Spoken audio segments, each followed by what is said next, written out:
How's it going? Seth Holocon here from the Dongers of Runeterra, and we have a brand new, what we're trying to make, a meta deck. So now that the whole new Riven and Zoe thing has kind of fallen down, and we've all got used to new decks and new cards and all that sort of stuff, I thought it was about time to maybe just sit down, take a break, and figure out where we are in the meta. And in our Donger's Discord, which you can join for free in the pinned comments below. Please do. It'd be more than welcome. And put your voices to the discussions. This Donger deck discussion is about what we think can actually break the sort of winning things. So, Plaza decks, Field of Rush decks, Go Hard decks. What is consistently really good? And I've been in discussions with several new people who have joined, and they think that Lux Taric is fantastic.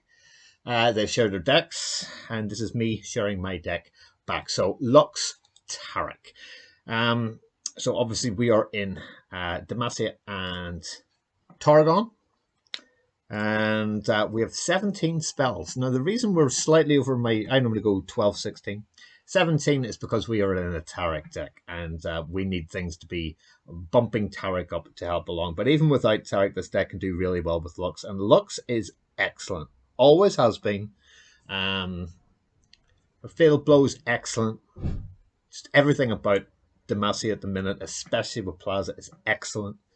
So let's see what we can actually go and do, and let's go into the deck. So 24 Demacia, 16 Targon. The Targon ones are pretty much Taric and the buff spells.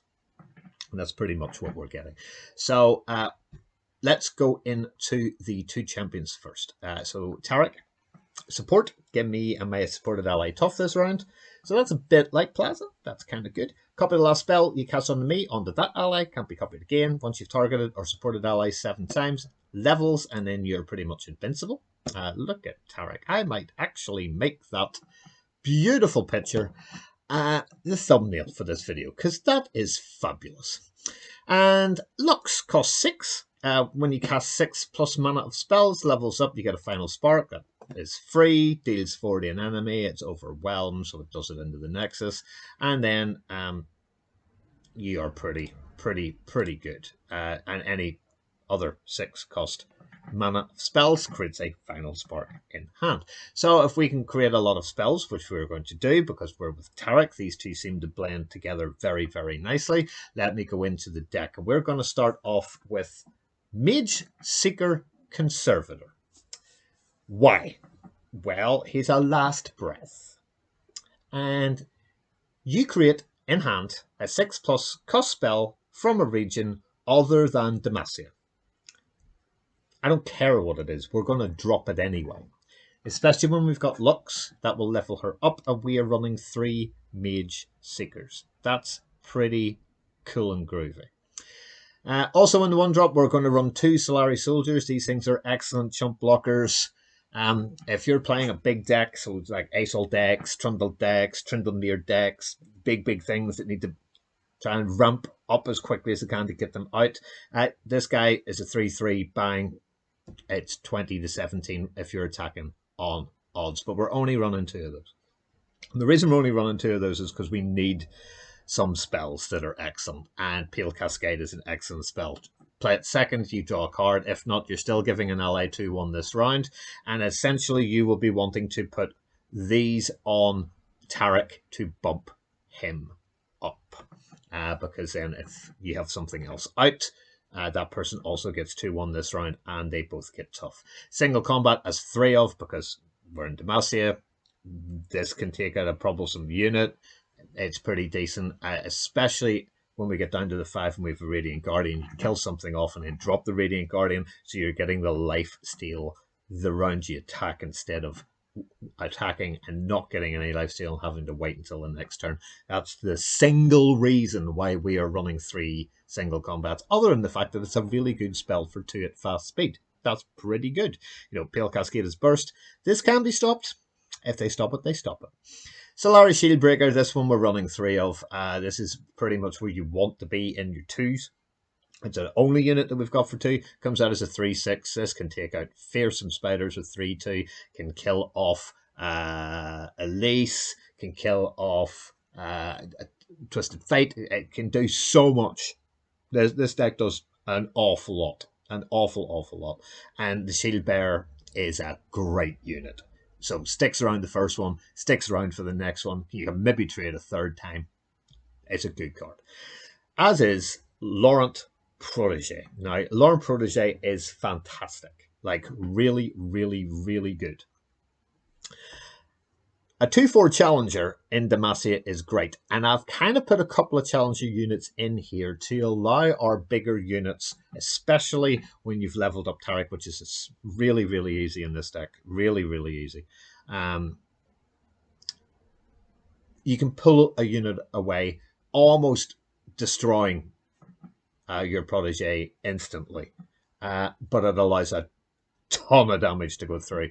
So if we're up against a Hecarim, we'll do 2 into Hecarim. Hecarim will kill us off. But say we have a Taric and a Shield Bearer, then if we were to put in the Pale Cascade, well then Taric would be a hitting for 5, and the Shield Bearer be hitting for 5, unblocked, all good. Now, yes, we're going to have to block off a few things on the return swing because Protege will only have put 4 into him.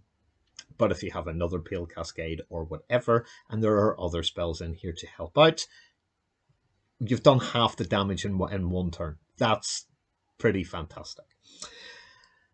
Prismatic Barrier is an interesting choice. It used to be everywhere. Right back in, about a year ago, everybody wanted Prismatic Barrier. It's just a good spell. Gives you gives an ally barrier. That's a pretty good thing to put on the Taric, because then your other thing doesn't die either, because then they both get barrier. And you don't need it after Taric has leveled, because him and his ally are pretty much invincible. But really good to put it onto another character, and it's burst speed, so it can't be stopped. And it only costs 3 mana. That's fantastic, in my opinion. So there we go. And the other one is Lee Sin's favourite card, and possibly Taric's favourite card. This is Zenith Blade. It's slow. It's also a Daybreak card, which means you need to play it first to get the bonus. The bonus is that you draw instantly another Zenith Blade. The fact that this gives +1 power, +2 health to a unit that is, say, 3/4, like Taric, now he becomes a 4/6 and has Overwhelm. And whatever unit he is supporting, as in throw him out first, throw something up to the right of him, that's you supporting him, off we go. They both get the 1/2 and the Overwhelm, and another Zenith Blade. Straight away. If you can play it straight away on the next turn, so keep it for defense, use other cards to defend, put down another Protege, put down a Solari Soldier, etc. We are all kind of good here, right? But to attack and put this out, as long as you're not against anything in Ionia, so Notify won't stop it, there won't be anything like that at all, you're pretty golden. We've talked about Taric. He's excellent. Hopefully this is his home. This be really good if we can make Taric a really good thing. But here we go, and from here on in it becomes well, just all good. The Blessings of Targon is a grant burst spell that makes the unit that you put this onto grow 3/3. Now, if you've put out Taric on 4 and you have this on 5, you drop this hoping you still got something else. You've now got an amazing 6/7 Taric, giving another 3/3 to, say, even the Solari Soldier is now a 5/5. And again, you're now going out and now you're hitting for 11. So the amount of progress that you can do with this deck using the Blessings of Targon, far too good a card. Yes, it's expensive, but it's burst speed, and they can't do anything about it. And that's the reason why there's 3 in the deck. Yes, single combat is fast and can be stopped, but Barrier, Cascade, Zenith Blade, you just have to go slow because it's too good a card. But that is phenomenal. To give that to Taric, you remember, Taric says when you target or support ally 7 times. So you put a spell on him, you could put it across to him, and support, there's 2, and off we go. And it is super easy to level Taric, and a lot of fun. It's also very easy to level Lux. But let us continue down the deck. Radiant Guardian is brilliant. And as I said earlier on the video, single combating, say, a Solari soldier or a Lorn Protege, to be able to get this guy out. If you have him in hand, if you can bank the 2 spell mana, go out, kill something when they're up there, kill it, and then get the Radiant Guardian down. And it's just a fantastic way to get it straight away. It's good on offense, it's good on defense. Giving this guy the 4/5 lifesteal and tough is fantastic. If you can then make that Taric's support ally, your Nexus never goes beneath 20. Because she will always keep you up there. A Blessings of Targon on this now becomes a 7/8 lifesteal tough. Hello. That's really just, that's not nice. That's really not nice at all. And speaking of having great discussions, a lot of people like D&D, which is like dragons and all that sort of stuff, daybreaky things. But I still genuinely think that one of the best dragons in the game is Screeching Dragon from Demacia. It not only has Fury, which means when you kill a unit, you grant me 1/1. So that's what Plaza, the Grand Plaza, gives you for a round. You get it 1/1.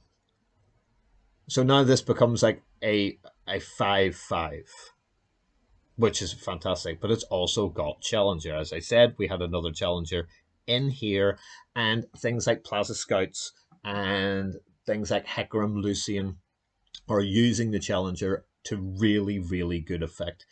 To be fair, if I was in a tournament right now, I'd probably still be using Hecarim Lucian Grand Plaza. It's a phenomenally good deck, as long as you don't put too many ephemeral units in. So you don't need the Sharks and you don't need the 5/5 lifesteal. You end up with nothing on your side of the board. A couple of the get 2 and 3 1/1s and 2/2s, and if you've got Plaza out, then they're all +1 for the round with Challenger and smack a few things about. And that's pretty much the only ephemerals I run in my deck. The rest of it's all just good units. We're not using Neverglade or anything like that. But you can see that video and that deck, which hasn't changed one card at all since I made the video, on this channel about 2 weeks ago. So honestly, I can't stress how good a deck that is. And ladder, has a fantastic win rate of about 62%. That's good. So Screeching Dragon, brilliant to take problematic things away and will probably survive, which is fantastic. Then we have Lux. Again, she's bringing you that. She also brings in the Prismatic Barrier, and as I was going through, I had actually forgotten what Lux's spell was. If you have one on the board and you pull another one, this is what you get, is the Prismatic Barrier, and the fact that it is good for not only Taric to have, as it puts it across early doors, but later on, when he is leveled, put it on to, say, Lux again, and off you go, or the Guardian, or the Dragon. By the time we get to the mid and late game, this deck will normally want to win in about round 9. Especially if you're attacking on odds. Round 10 if you're attacking on evens. So, you may get an ace-all in here. We have nothing like Vengeance in here to be able to do anything at all. But a very, very big up Screeching Dragon, given a 3/3 now, is a 7/8. If you can put something else in, like a Pale Cascade, that's a 9, and in single combat. You'll probably take a bit of a beating from the ace-all. Again, the 10/10s are nasty, nasty things.